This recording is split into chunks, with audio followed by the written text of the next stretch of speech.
ونصلي ونسلم على رسول الكريم أما بعد فأعوذ بالله من الشيطان الرجيم بسم الله الرحمن الرحيم إن أول بيت وضع للناس للذي ببكة صدق الله مولانا العظيم الصلاة والسلام عليك يا رسول الله وعلى آلك وأصحابك يا سيدي يا حبيب الله الصلاة والسلام عليك يا نبي الله وعلى آلك وأصحابك يا سيدي يا رحمة للعالمين۔ نہایتی عزتوں کے لائق عشاق مدینہ پاک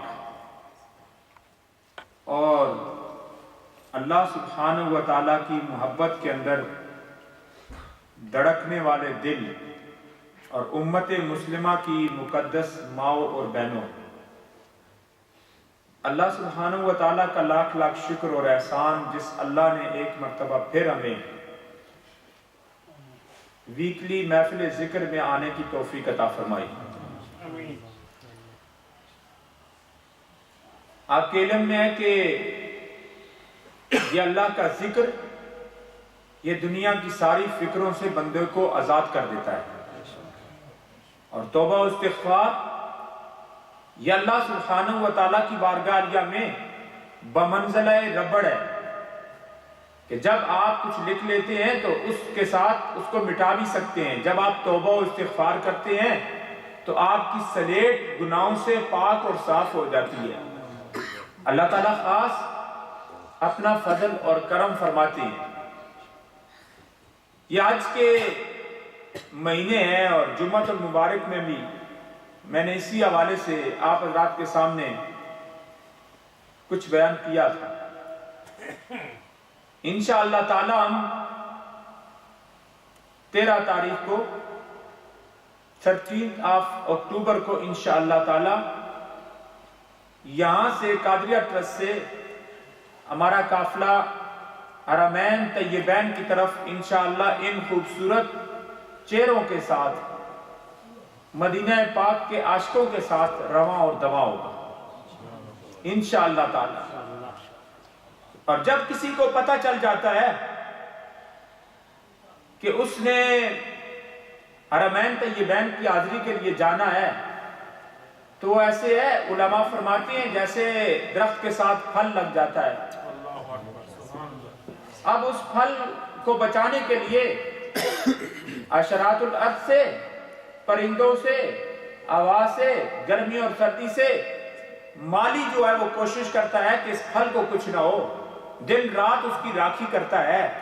تو کہا اب پھل لگ گیا ہے، پتہ لگ گیا ہے آپ کو کہ آپ نے اب جانا ہے، تو اب اگر کوئی آپ سے ناراض ہے تو جو حج کا پھل لگ چکا ہے درخت کے ساتھ، جاؤ اس سے جا کے توبہ اور اس سے جا کے معافی تلافی ابھی کر لو۔ اے میرے والد اگر تم ناراض ہو تو راضی ہو جاؤ، اے میری والدہ اگر تو ناراض ہے تو راضی ہو جا۔ اور پھر جب آپ جائیں گے اس کے پاس، وہ اگر معاف کر دے تو اس کی مرضی، نہ معاف کرے تو اللہ تو معاف کرنے والا ہے، اللہ تعالیٰ تو معاف کرے گا انشاءاللہ تعالیٰ۔ اور اس کے بعد ہم کوشش کرتے ہیں پاسپورٹ کی، کب جانا ہے، کون سی ایئر لائن ہے، ساری چیزوں کی ہم کوشش کرتے ہیں، لیکن سب سے زیادہ ہمیں جو کوشش کرنی چاہیے، جو پچھلے ہفتے یہاں پہ پروگرام ہوا، حج سیمینار تربیتی کورس، ہمیں ایسے لوگوں کے پاس آنا چاہیے جنہوں نے پہلے حج کیے ہیں، جو الحاج ہیں، جنہیں پتہ ہے، ایسے علماء کے پاس آنا چاہیے۔ بڑے بڑے باریک مسائل ہوتے ہیں کہ اگر کوئی آدمی کو غلطی کر جائے، فرض رہ جائے تو حج ہی نہیں ہوتا۔ اگر واجبات کی ترتیب میں کمی بیشی ہو جائے، آگے پیچھے ہو جائے، سر پہلے منڈوا لیا یا کوئی ایسی بات آگے پیچھے ہو گئی، اب اس پہ دم ہے، اب اس پہ ایک جانور اس نے دینا ہے۔ یہ مسائل جو ہوتے ہیں یہ بہت ضروری ہوتے ہیں۔ اگر فرض رہ گیا تو حج ہی گیا، واجبات رہ گئے تو دم کے ساتھ وہ ساقط ہو جائے گا۔ اور ہر آدمی کو چاہیے کہ جب وہاں پہ جائے تو وہاں پہ جانے کے بعد حج ہو جائے تو ایک کم از کم دم ایک بکرا، ایک شیپ، ایک بھیڑ اللہ کے راستے کے اندر وہ خون دم وہ نکالے، تاکہ حج کے اندر اگر کوئی کمی، کوئی نقص، کوئی کجی رہ گئی ہے، اللہ تعالیٰ اس کمی کو اس دم سے انشاءاللہ پورا فرما دے گا، کمی جو ہے وہ دور ہو جائے گی۔ اب اس کے بعد آپ جا رہے ہیں، آپ نے احرام باندھا، جب آپ نے احرام باندھ لیا تو اب آپ پہ پابندیاں ہیں۔ اگر پورا دن کسی نے، اکثر دن، زیادہ حصہ کسی نے اپنے سر کو کور کیا تو اب اس پہ دم ہے۔ اگر کوئی پیدل انسان یا جہاز کے اندر بارڈر کو، وہ جہاں سے حرم کی حدود شروع ہو رہی ہے جو آفاقی لوگوں کے لیے، ہمارے لیے ہے، تو اب اگر اس سے آگے کوئی چلا گیا تو پھر بھی دم ہے۔ احرام کے بغیر اگر چلا گیا، عورتیں جو ہیں ان کا تو وہی احرام ہے جو ان کا کپڑے ہوتے ہیں۔ تو بہت ساری چیزیں ہوتی ہیں جن کا سیکھنا انتہائی ضروری ہے۔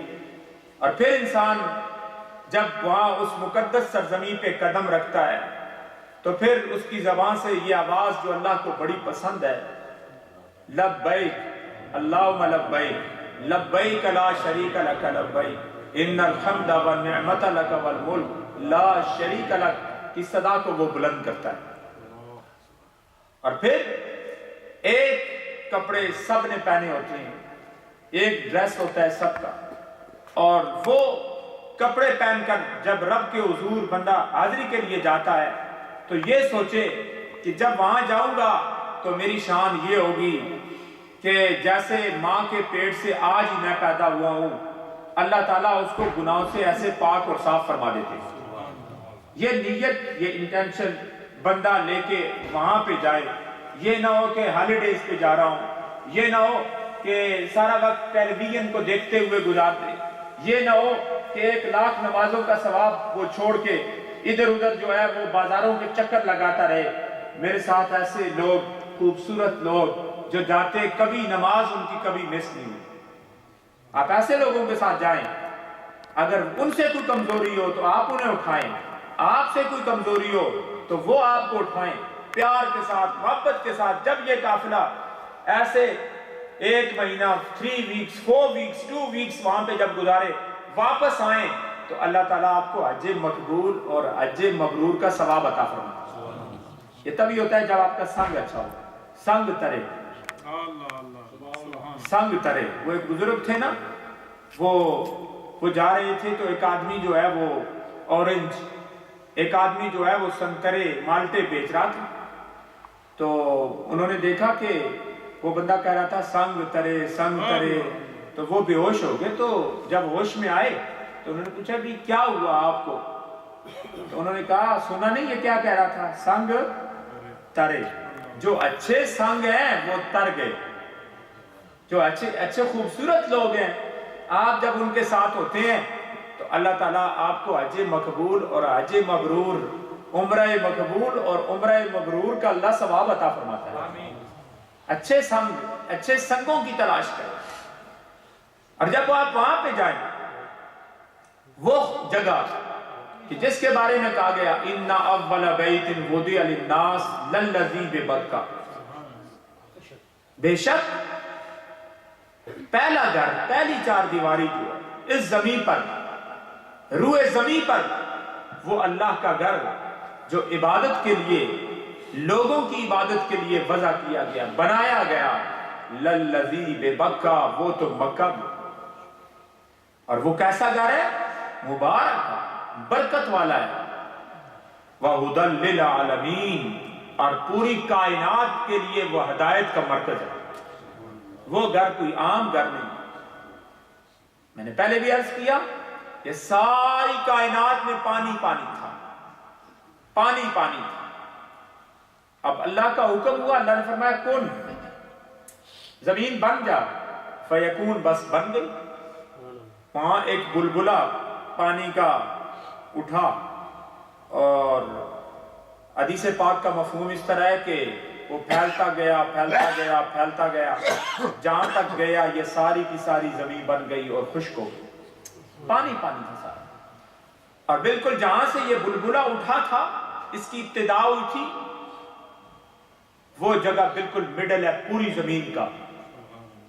زمین کا مڈل، اور ایسا مڈل کہ اگر فرشتوں کا کعبہ جو ہے اس کو کہتے ہیں بیت المعمور، وہاں سے اگر پتھر پھینکا جائے تو سیدھا آ کے جو ہے نا کعبے پہ آ کے سیدھا وہاں پہ آ کے بالکل مڈل ہے، دنیا کی ناف سمجھ لیں۔ تو یہ گھر بن گیا، تو اللہ کی رحمت کی تجلیات دو جگہوں پہ برس رہی ہیں۔ وہ دو جگہ کون سی ہیں؟ اللہ کی رحمت کا پرنالہ جو ہے، تجلیات کسے کہتی ہیں؟ عکس کو کہتی ہیں۔ میں نے جمعے پہ بھی عرض کیا تھا، عکس کا مطلب کیا ہے کہ ایک آپ کسی جگہ پانی آپ لیں اور اس کے اندر اگر آپ دیکھیں نیچے تو آپ کو اپنا چہرہ نظر آئے گا، جتنا صاف پانی ہوگا اتنا خوبصورت آپ کو چہرہ نظر آئے گا۔ تو یہ کعبہ شریف اللہ کی تجلیات کا مرکز ہے، دو جگہوں پہ اللہ کی رحمتوں کا نزول ہو رہا ہے۔ پہلا پرنالہ بیت المعمور پہ برس رہا ہے، اور دوسرا پرنالہ جو ہے اللہ کی رحمتوں کا وہ کہاں برس رہا ہے؟ بیت اللہ پہ برس رہا ہے۔ ان دو جگہوں پہ اللہ کی رحمتیں برس رہی ہیں۔ جیسے حدیث پاک میں آتا ہے 120 رحمتیں، 60 ان کے لیے جو طواف کر رہے ہیں، 40 ان کے لیے جو وہاں پہ نماز پڑھ رہے، اور 20 ان کے لیے جو خالی اس کو دیکھ رہے۔ تو ایک معتمر، ایک حاجی، ایک طواف کرنے والا جو ہوتا ہے، اس کی یہ شان ہوتی ہے، وہ طواف بھی کرتا ہے، پھر مقام ابراہیم پہ 2 رکعت بھی پڑھتا ہے اور اس کو دیکھتا بھی ہے۔ تو اللہ اس کو 120 رحمتیں عطا فرماتا ہے، اور یہ رحمتیں چھن چھن کے پھر پوری دنیا کے اندر ڈسٹریبیوٹ ہوتی ہیں۔ یہ پوری دنیا کے اندر یہ رحمتیں جا رہی ہوتی ہیں، اللہ کا خاص کرم ہوتا ہے۔ تو یہ کعبہ کیا ہے؟ قیاما للناس، یہ لوگوں کے قائم رکھنے کا مرکز ہے۔ جب تک اس کا وجود ہے پوری کائنات کا وجود قائم اور دائم ہے۔ جس دن اس کو ڈھا دیا گیا، حضور اکرم صلی اللہ علیہ وآلہ وسلم نے ارشاد فرمایا، میں وہ وقت دیکھ رہا ہوں کہ کالا حبشی کعبے کی اینٹوں کو، اس کے بلاکوں کو، پتھروں کو اپنے ہاتھ سے نکال کے اس کو ڈھا رہا ہے۔ میں اس وقت کو بھی دیکھ رہا ہوں، اور یاد رکھو جب یہ کعبہ نہیں رہے گا تو یہ کائنات بھی نہیں رہے گی۔ یہ قیاما للناس قرآن کہہ رہا ہے یہ لوگوں کو قائم رکھنے کا مرکز ہے۔ اب ہم دیکھیں محراب کدھر ہے؟ یہ بیت اللہ کی طرف، ہم نماز ادھر پڑھتے ہیں۔ کیا ہم نماز اس بلڈنگ کی طرف پڑھتے ہیں، کیوب شیپ شرائن جو ہے؟ نہیں، ہم نماز اللہ کے لیے پڑھتے ہیں، ہم اس کی طرف نہیں پڑھتے نماز۔ وہ بلڈنگ کچھ بھی نہیں ہے، اللہ پاک کا حکم ہوا وہ میرا گھر ہے۔ بنانے والے کون ہیں؟ کہ بنانے والے ہیں حضرت ابراہیم خلیل اللہ علیہ السلام۔ ساتھ کام کون کر رہے ہیں لیبر کا؟ حضرت اسماعیل ذبیح اللہ علیہ السلام۔ گھر کون سا ہے؟ بیت اللہ۔ اور دعائیں کس کے لیے ہو رہی ہیں؟ حبیب اللہ صلی اللہ علیہ وسلم، دعائیں ان کے لیے ہو رہی ہیں۔ یہ گھر بڑی عظمت والا گھر ہے، بڑی برکت والا گھر ہے۔ اس گھر کے لیے آپ اب ذرا غور کریں اس گھر کی طرف۔ 1,24,000 کم و بیش انبیاء کرام میں سے کوئی اللہ کا نبی ایسا نہیں ہے جس نے حج نہ کیا، کوئی ایسا نبی نہیں ہے جس نے طواف نہ کیا۔ اور حج کے موقع پہ بھی آقا کریم علیہ السلام فرماتے ہیں کہ میں نے دیکھا حضرت داؤد علیہ السلام کو، وہ تلبیہ پڑھ رہے تھے، لبیک اللہم لبیک لبیک لا شریک لک لبیک ان الحمد والنعمت لک والملک لا شریک لک۔ حج کے لیے آ رہے ہیں۔ عیسیٰ علیہ السلام کو دیکھا، حج کے لیے آ رہے ہیں۔ باقی انبیاء کی طرف دیکھا، نبی علیہ السلام فرماتے ہیں وہ اونٹنی پہ بیٹھ کے حج کے لیے آ رہے ہیں۔ صرف ہم ہی حج نہیں کرتے بلکہ اللہ کے 1,24,000 کم و بیش انبیاء کرام نے اس گھر کا حج کیا، اس کی زیارت کی، اور وہ ایسا ہے کہ ومن دخلہ کان آمنا، قرآن کہتا ہے جو اس میں داخل ہو گیا وہ امن والا ہو گیا، اور وہاں پہ اللہ کی تجلیات کا مرکز بھی ہے۔ تو عرض کر رہا تھا سجدہ کس کو ہوتا ہے؟ اللہ کو ہوتا ہے۔ ہم کعبے کی طرف منہ کر کے سجدہ کرتے ہیں نا، یہ سجدہ ہم ان پتھروں کو نہیں کر رہے بلکہ سجدہ اللہ کو کر رہے ہیں، اللہ کو۔ ایک اونٹ آیا نا نبی علیہ السلام کی بارگاہ میں، حدیث پاک میں آتا ہے، وہ کیمل، وہ اونٹ جب آتا ہے تو آ کے نبی علیہ السلام کے پاؤں مبارک پر کتنا قسمت والا ہے وہ اونٹ، آ کے منہ رکھتا ہے اور سجدہ کرتا ہے۔ علماء فرماتے ہیں یہ سجدہ اللہ کو تھا اور اس کا قبلہ تھے ذات پاک مصطفیٰ حضرت محمد رسول اللہ صلی اللہ علیہ وسلم۔ صحابہ کرام نے عرض کیا یا رسول اللہ صلی اللہ علیہ وسلم اگر آپ حکم دیں تو ہم آپ کو سجدہ کریں، کیونکہ کیسر اور کسرا سپر پاور جو ہیں لوگ جاتے ہیں ان کو سجدہ کرتے تھے، ہم آپ کو سجدہ کرنا چاہتے ہیں۔ حضور علیہ السلام نے فرمایا سجدہ صرف اللہ کے لیے ہے، اور یاد رکھو اگر سجدہ کرنا جائز ہوتا تو بیویاں وائف جو ہیں یہ اپنے ہسبینڈ یہ اپنے خامدوں کو سجدہ کرتی، لیکن سجدہ صرف کس کے لیے ہے؟ اللہ کے لیے، سجدہ صرف اللہ سبحانہ وتعالی کے لیے۔ تو ہم سجدہ کرتے ہیں لیکن کرتے کس کو ہیں؟ کعبے کی طرف منہ کر کے، ابھی بھی انشاءاللہ عشاء کی نماز پڑھیں گے تھوڑی دیر میں، تو یہ اللہ کو ہم سجدہ کر رہے ہیں۔ اور دوسری بات کہ یہ کعبہ شریف اس کو 6 بار بنایا گیا، 6 بار۔ پہلی دفعہ فرشتوں نے اس کی بنیادوں کو رکھا، اللہ کے حکم پر فرشتوں نے اس کی بنیاد قواعد کو رکھا، اور قرآن مجید میں آتا ہے وَإِذْ يَرْفَعُ إِبْرَاهِيمُ الْقَوَاعِدَ مِنَ الْبَيْتِ وَإِسْمَاعِيلُ رَبَّنَا تَقَبَّلْ مِنَّا إِنَّكَ أَنْتَ السَّمِيعُ الْعَلِيمُ۔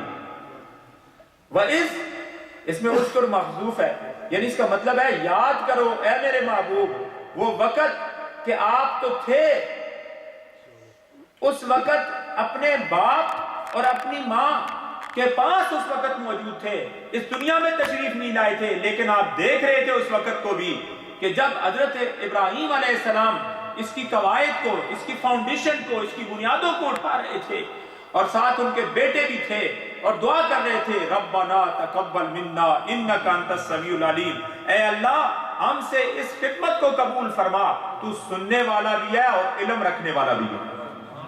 یاد رکھو بڑے سے بڑا جب کام کرو، اس آیت سے پتا چلا فخر نہیں کرنا چاہیے، جتنا بڑا بھی بندہ کام کرے اس کو منسوب اللہ کی طرف کرے۔ اے اللہ مجھ میں توفیق نہیں تھی، اے اللہ میں خطا کا پتلا، اے اللہ میں انسان ہوں، انسان مجھ سے غلطیاں بہت ہوئی ہیں، یا اللہ یہ تیری توفیق تھی، اس لیے اللہ کے پیغمبر دعا کر رہے ہیں کہ میں نے تیرے گھر کو بنایا ہے، اے اللہ ہم باپ بیٹے سے اس خدمت کو قبول فرما۔ تو اللہ پاک نے اس خدمت کو قبول فرما دی، اور کیسے قبول فرمایا؟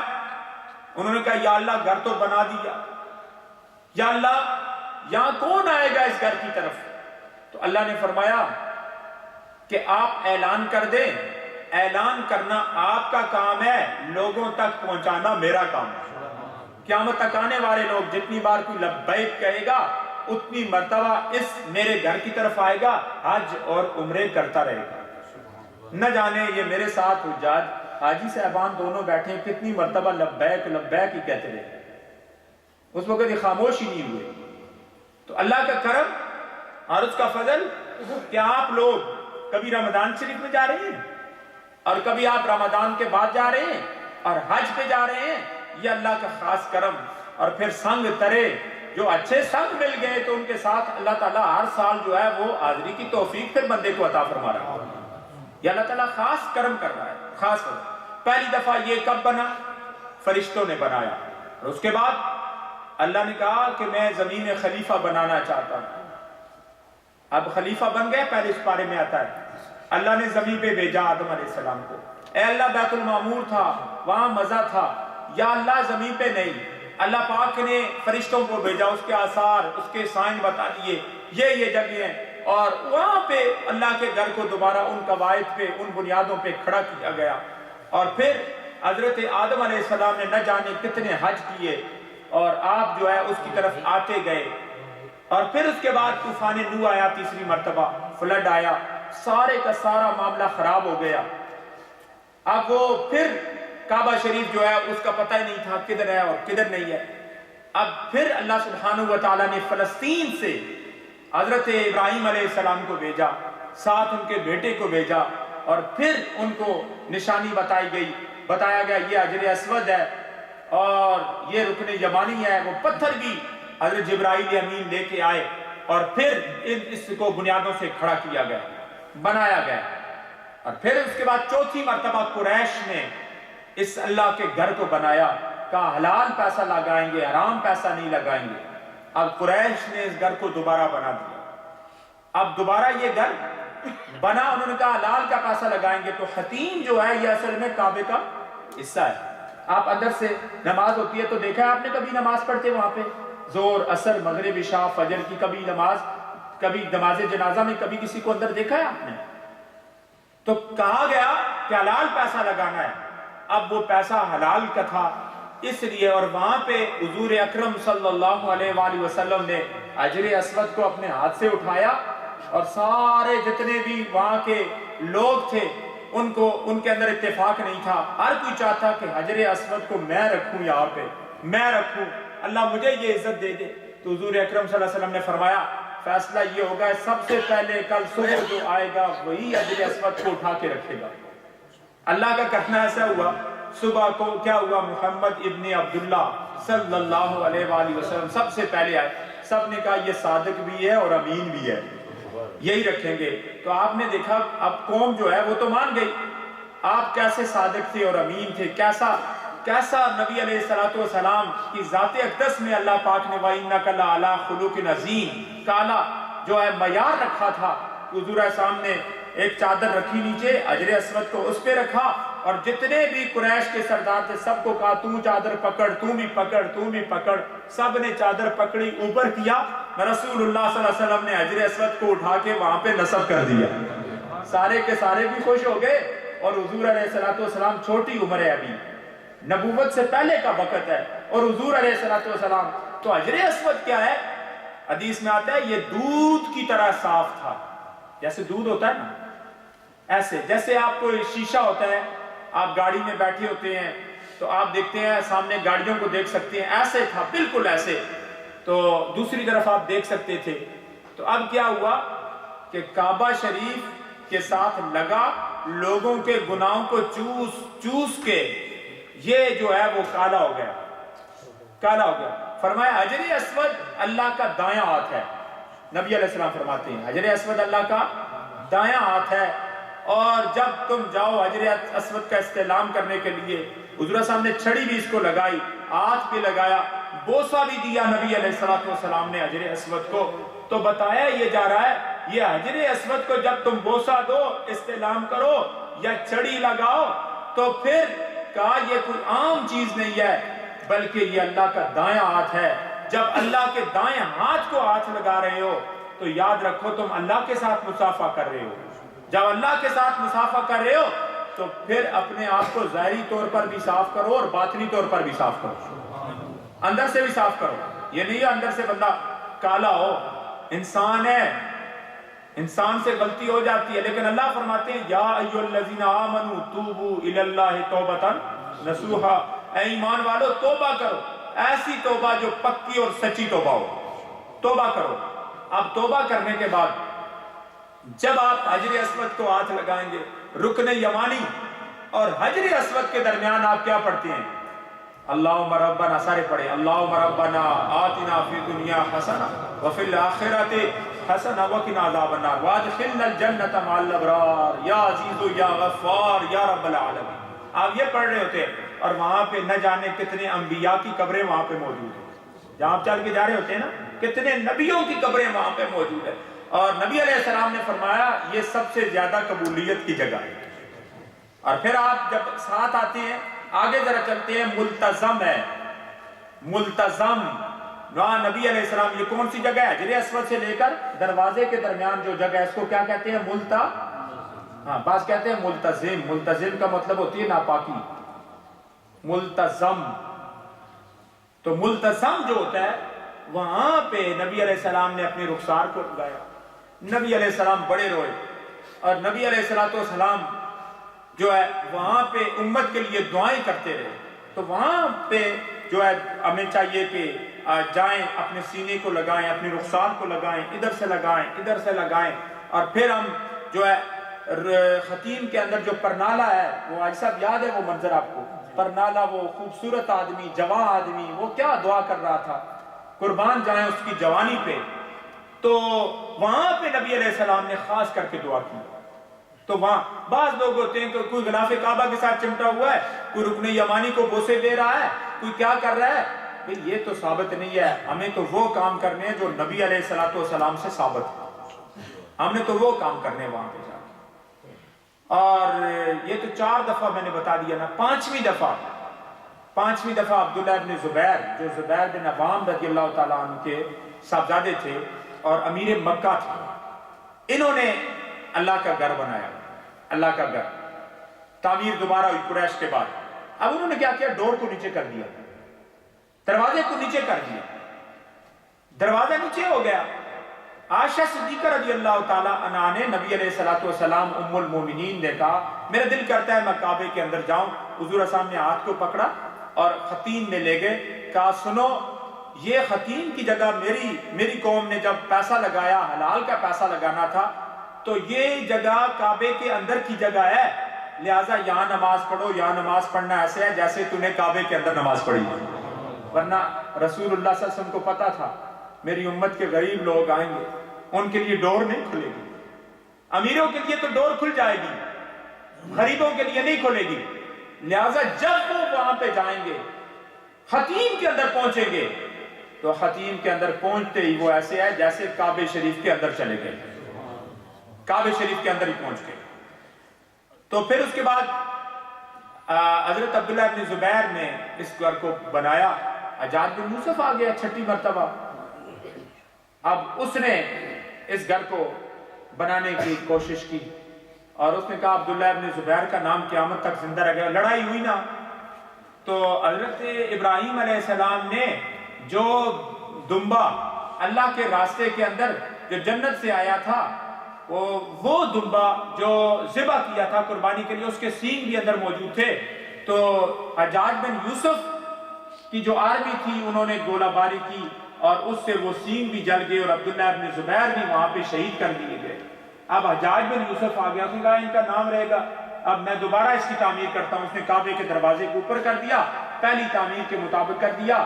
تو سکالر جو تھے، فقہا جو تھے، انہوں نے کہا کہ بھی مسئلہ اس طرح ہے کہ اب جو بادشاہ بھی آئے گا وہ اپنی مرضی سے کعبے کے ساتھ کھیلتا رہے گا، کھلونا بنائے گا. جی میں اپنی مرضی سے آج ایسے بناتا ہوں. اب انہوں نے یونانی یونیورسٹی فتویٰ دیا، متفقہ طور پر فتویٰ دیا جیسے اس کی تعمیر ہے حجاج بن یوسف نے کی ہے، اب اسی تعمیر پر قیامت تک یہ رہے گا.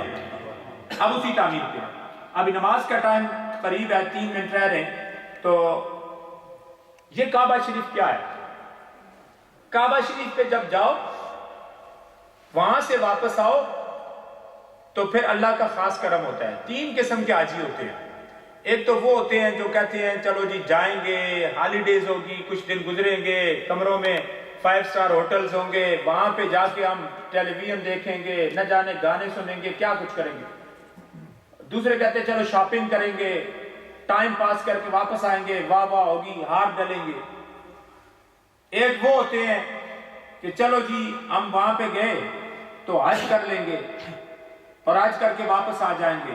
اور ایک اللہ کے مقبول ہوتے ہیں جن کی یہ نیت ہوتی ہے کہ اللہ ہمیں حج مقبول اور مبرور کا ثواب عطا فرمائے. اب وہ اس نیت سے جاتے ہیں اور جب واپس آتے ہیں تو حدیث میں آتا ہے کہ یوم ولدتہ امہ، وہ ایسے واپس آتے ہیں جیسے آج ہی ان کی ماں نے ان کو پیدا کیا. بچہ جب پیدا ہوتا ہے اس پہ کوئی گناہ ہوتا ہے؟ تو ایسے واپس آتے ہیں کہ جیسے وہ گناہگار تھے ہی نہیں، کبھی زندگی میں گناہ کیا ہی نہیں. اللہ ان کے گناہوں کو اس گھر کی برکت سے اللہ معاف فرما دیتا ہے. اللہ کرم ہے. تو ایسے حاجی ہوتے ہیں. اور وہ آنے کے بعد ان کی شان یہ ہوتی ہے، اگر پہلے وہ نمازی نہیں تھے تو نمازی، پہلے اگر وہ گالیاں دیتے تھے تو اب گال نہیں دیتے. کیونکہ حاجیوں کے لیے قرآن میں بیان کر دیا گیا کہ اب وہ منہ سے بھی ایسی بات نہیں کہیں گے، گالی گلوچ بھی نہیں کریں گے، وہاں پہ کوئی برائی کا ارتکاب بھی نہیں کریں گے، کسی کو برائی کی نظر سے کسی عورت کو، کسی بچے کو بھی نہیں دیکھیں گے، ولا جدال، اور وہاں پہ لڑائی بھی نہیں کریں گے. کیوں؟ آپ جا رہے ہیں وہاں پہ تو سب سے پہلی بات حلال پیسے کے ساتھ جائیں، حرام پیسے کے ساتھ نہ جائیں. ایک بات. دوسری بات، جب آپ وہاں پہ جا رہے ہیں تو صبر کا دامن نہ چھوڑیں.